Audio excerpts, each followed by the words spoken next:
Special instructions to bidders are placed in the project manual when you want to emphasize an item to a bidder.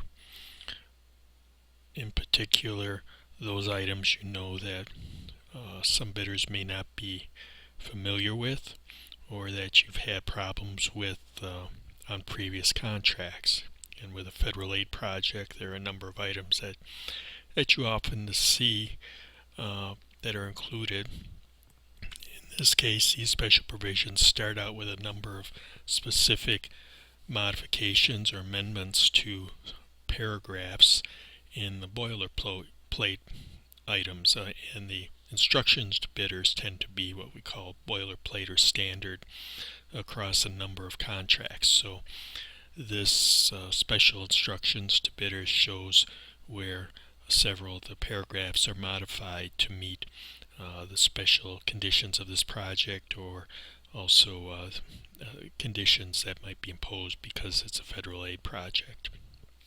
It does note here for you that the contract is awarded to the lowest responsible bidder and responsive.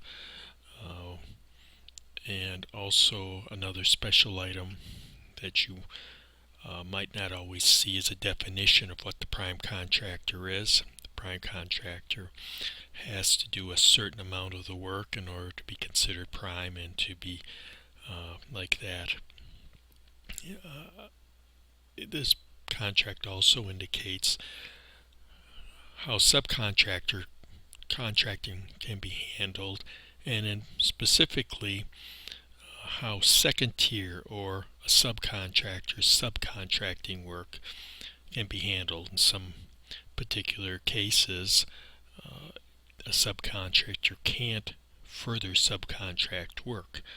All subcontracting just is part of the prime contractor's work, and then subcontractors cover their in particular work and don't contract it off further. It reminds you again, specifically in a number of the items, that there are certain disadvantaged business enterprise requirements on the job, and that you have to be certified as a DBE, or your subcontractor who will be doing that work as a DBE. That certification will be obtained either from the highway department or a large city. The special instructions indicate when and by what due date you need to have that particular certification. Also indicates that you have to meet Davis-Bacon requirements, that it involves prevailing hourly wage rates. As you get into the estimating portion of this project, we'll talk about where you get the numbers that you use for staff or employee labor rates, and in particular you have to make sure that you meet those requirements. It's one of the items, as we mentioned, that the project inspectors actually interview your employees to determine if you're paying them the proper rates. Again, it emphasizes when a pre-bid conference will be held, and how it's strongly advised that you come to that. And I think it's always important for you to show up at a pre-bid conference to show your enthusiasm for a job to the project's owners.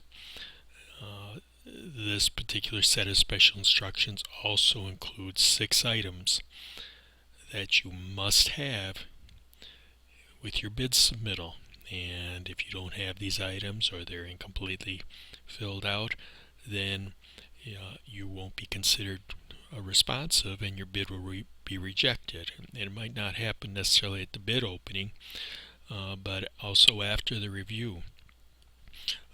When projects are open at the bid receipt time, they receive, but they're contingent upon being verified, and verified that you've met all the requirements in the instructions and the special instructions.